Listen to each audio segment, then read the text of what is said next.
जय श्री राम। रामायण क्विज के 5वें संस्करण में आपका बहुत बहुत स्वागत है। हम प्रतिदिन अतिथि मानस प्रेमियों द्वारा मास पारायण की संक्षिप्त व्याख्या प्रस्तुत करेंगे। तो आइए सुनते हैं आज के आमंत्रित अतिथि द्वारा मास पारायण का सार। श्री गणेशाय नमः। श्री जानकी वल्लभो विजयते। प्रस्तुत प्रसंग श्री रामचरितमानस के चतुर्थ मास पारायण से संबंध रखता है। इस प्रसंग में भगवान राम की आज्ञा पाकर के भगवान शंकर जब विवाह के लिए तैयार हुए तो ब्रह्मा जी ने सप्तऋषियों को राजा हिमांचल के पास भेजा। लेकिन सप्तऋषि पहले माता पार्वती के पास गए और कहने लगे कि हे पार्वती, तुम्हारा जो प्रसंग है वो झूठा हो गया, क्योंकि भगवान शंकर ने कामदेव को ही जला डाला। इस पर माता कहती हैं कि ये तुम्हारा अविवेक है। क्या अब तक आप समझते थे भगवान शंकर विकारयुक्त हैं, लेकिन मैं नहीं मानती। मैं तो जानती हूँ कि यदि मेरा उनके ऊपर सच्चा स्नेह है, मैंने सच्चाई से तपस्या की है, तो जो कृपा निधान भगवान हैं मेरी प्रतिज्ञा को सत्य करेंगे। ऐसे उनके अटल विश्वास और अटल प्रेम को देख करके सप्तऋषि भी नतमस्तक हो गए और उनकी जय जयकार करते हुए राजा हिमांचल के पास पहुंचे। राजा हिमांचल को जाकर के उन्होंने कामदेव भस्म का भगवान शंकर का जो प्रसंग है वह सुनाया। भगवान शंकर की कृपा सुनाई कि उन्होंने किस प्रकार से रति को भगवान शंकर की प्रभुता को समझ करके और लग्न पत्रिका निकाल करके सप्तऋषियों को पार्वती जी की लग्न पत्रिका शंकर जी के विवाह के संबंध में थाम दी, जिसे उन्होंने जाकर ब्रह्मा जी को दिया।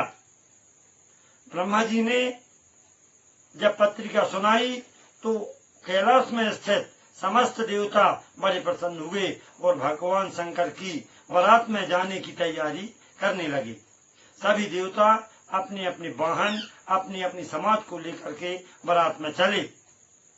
भगवान विष्णु ने व्यंग्यात्मक रूप से सभी देवताओं से कहा कि आप सभी लोग अलग अलग होकर के चलें, अपनी अपनी समाज के साथ चलें, क्योंकि बारात जो है दूल्हे के अनुरूप नहीं है।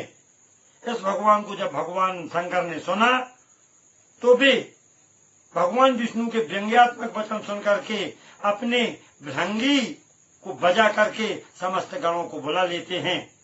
और जब भगवान शंकर के भी गण आए तो नाना वाहन नाना बेसा भैंस के शिव समाज निज देखा, को मुखहीन विपुल मुख काहू, को बाहु पद कर बिन पद बाहू।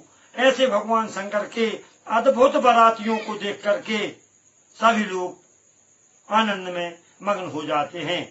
इस प्रकार से भगवान शंकर की बारात जब राजा हिमांचल के नगर में पहुंचती है, बारात को अगवानी लेने के लिए जो आने वाले हैं उनमें जो बच्चे हैं वे भगवान शंकर की बारात को देखते हैं तो वे घबरा करके डर करके घर भाग जाते हैं। वाहन बेडर करके अपना स्थान छोड़ करके भाग जाते हैं और बच्चे घर घर जा करके अपने माता पिता से कहते हैं, जो जियत रहे बारात देखत पुण्य बर बढ़ते ही कर सही। उसका बड़ा भारी पुण्य होगा जो बारात देख करके जिंदा रह जाएगा। लेकिन भगवान शंकर की बारात ऐसी ही है। इस प्रसंग को सुन करके देख करके समझ करके जो सयाने लोग हैं वे वहां रह जाते हैं। अगवानी के समय दूल्हे को देखकर माता पार्वती की माँ जो मैना जी हैं वे भी व्यथित हो जाती हैं। कहती हैं कि यही विधि तुम्हें ही रूप यस दीन्हा, तेही जड़ बर बाउर कस कीन्हा।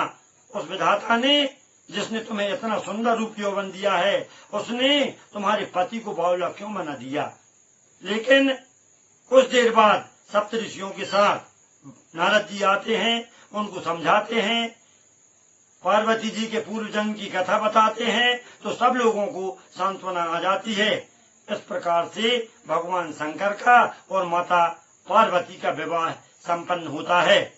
इसके बाद विदाई होती है। भगवान शंकर समस्त देवताओं को जो कैलाश में पधारे थे उनको विदाई देते हैं। उसके बाद भगवती पार्वती और भगवान शंकर का नित्य नया विहार संपन्न होता है। कुमार कार्तिक का जन्म होता है, जिन्होंने तारक नाम के राक्षस का निधन किया। उसके बाद भगवान शंकर को एक दिन प्रसन्न मुद्रा में देख करके माता पार्वती को अपने पूर्व जन्म यानी सती जन्म की याद आ जाती है, और उस सती जन्म की याद आते ही वे भगवान शंकर के पास जाती हैं। भगवान शंकर उन्हें अपने वाम अंग में बैठने की आज्ञा देते हैं। फिर पार्वती जी भगवान शंकर से भगवान राम की वह कथा जो सकल लोक हितकारी सोई पूछन चाह शैल कुमारी, भगवती पार्वती समस्त लोगों की मंगल कामना के साथ में भगवान राम की सुंदर कथा अपने पति भगवान शंकर से पूछती हैं और कहती हैं, प्रभु समर्थ सर्वज्ञ शिव सकल कला गुण धाम योग ज्ञान वैराग्य निधि प्रणत कल्प तरुणाम। हे प्रभु, आप जगत गुरु हैं, आप मुझे भगवान राम की कथा का श्रवण कराइए। पहले जन्म में मैं जिस मोह से ग्रसित थी, मेरे अंदर जो तर्क बुद्धि थी वो अब नहीं है। वर्तमान में मैं भगवान राम की कथा प्रेम सह सुनना चाहती हूँ, इसलिए आप मुझे वो प्रसंग सुनाएं। क्या भगवान राम परात्पर ब्रह्म हैं? और यदि परात्पर ब्रह्म हैं तो स्त्री के वियोग में दुखी क्यों हो गए?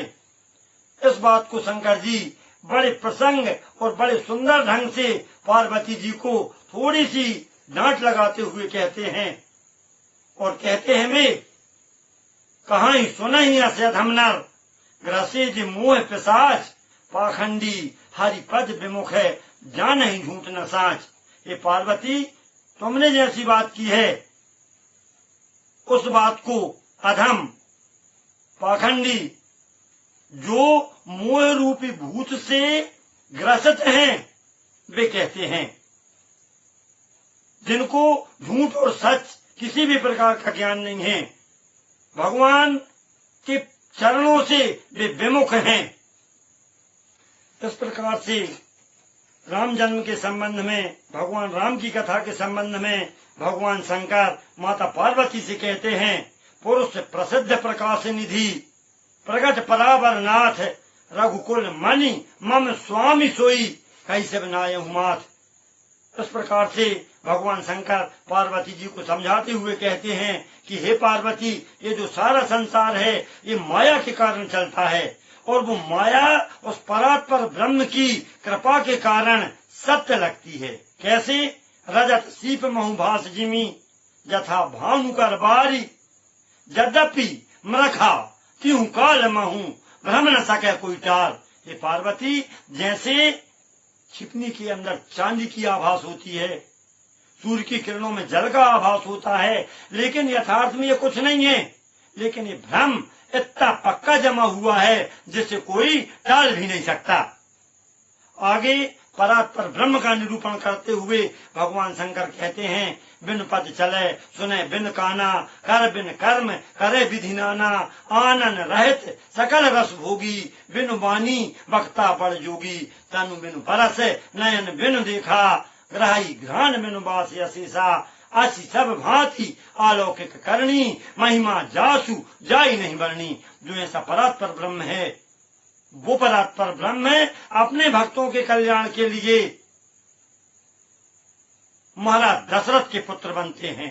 ये इमिगा वही वेद बुध जाहि धरहि मुनि ध्यान सोई दशरथ सुत भगत है कौशलपति भगवान।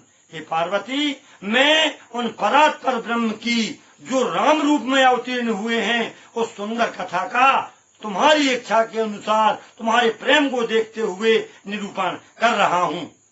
तुम ध्यान लगा करके उस सुंदर कथा का श्रवण करो। जय श्री